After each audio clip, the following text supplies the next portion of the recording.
On this day in Tudor history, the 3rd of March 1528, Margaret Tudor, sister of King Henry VIII and widow of King James IV of Scotland, married for the third time. Margaret, 38 years old, had already been twice married.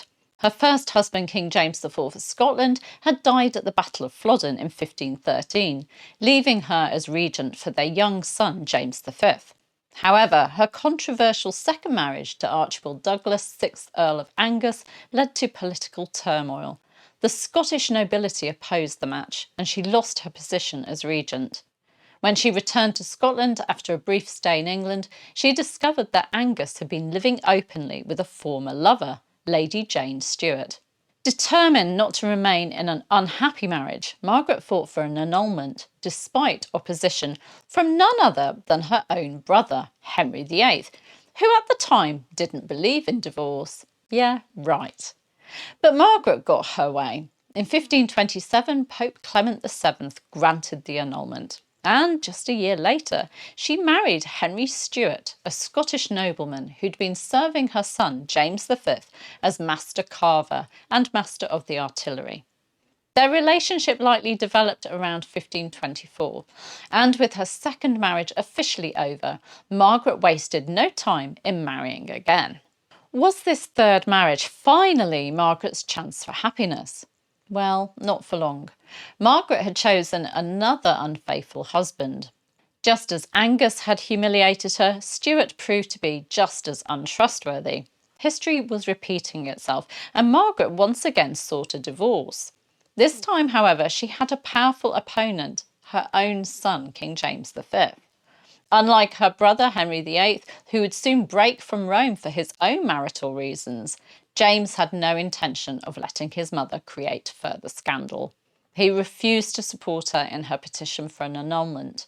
Without the backing of the Pope or the Scottish crown, Margaret had little hope of escaping her marriage. In the end, Margaret reconciled with Stewart, and in July 1528, just a few months after their wedding, he was granted the title Lord Methven. The couple settled at Methven Castle in Perthshire, but their marriage remained troubled. Despite her personal struggles, Margaret played an important role in Scottish politics and maintained a close relationship with her son. She later developed a friendship with Mary of Guise, or Marie de Guise, who married James V in 1538 and would go on to be the mother of Mary, Queen of Scots. Margaret's health declined in her later years, and she passed away at Methven Castle on the 18th of October 1541, aged nearly 52. She was laid to rest at the Carthusian Priory of St John in Perth, though her tomb was later destroyed during the Scottish Reformation. Although Margaret Tudor was often overshadowed by her brother, her legacy was monumental. Through her bloodline, her great-grandson, James VI of Scotland, would inherit the English throne in 1603, uniting Scotland and England under one crown. Without Margaret, there would have been no James I of England, no Stuart dynasty on the throne of England, and perhaps an entirely different course of British history. So, on this day in history, the 3rd of March, Margaret Tudor walked down the aisle for the third and final time. What do you think? Was she unlucky in love, or simply a woman ahead of her time, refusing to accept an unhappy fate?